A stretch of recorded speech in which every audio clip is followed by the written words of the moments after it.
जो करे किसको नहीं शर्मीले थे तो को ढक दे चूनर पीली पीली घूंघट में रंग पनघट में रंग चम चम चमकीला देश रंगीला रंगीला देश मेरा रंगीला देश रंगीला रंगीला देश मेरा रंगीला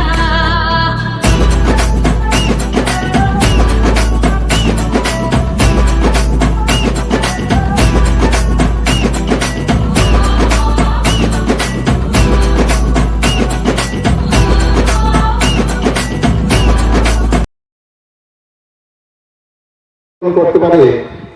আমি একটি উদাহরণ দিচ্ছি। আপনারা সবাই জানেন যে ত্রিপুরা এক সময় সন্ত্রাসবাদী কার্যকলাপে জর্জরিত অবস্থা ছিল। কি অসহনীত অবস্থা ছিল আমাদের এই এলাকায়।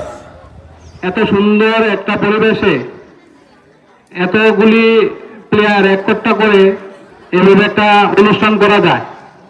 আমি বর্তমানে দেখছি যে সারা ত্রিপুরা রাজ্যে সিপাহী জওয়ান নামটা উজ্জ্বল হয়েছে শুধু একটাই কারণে, কারণটা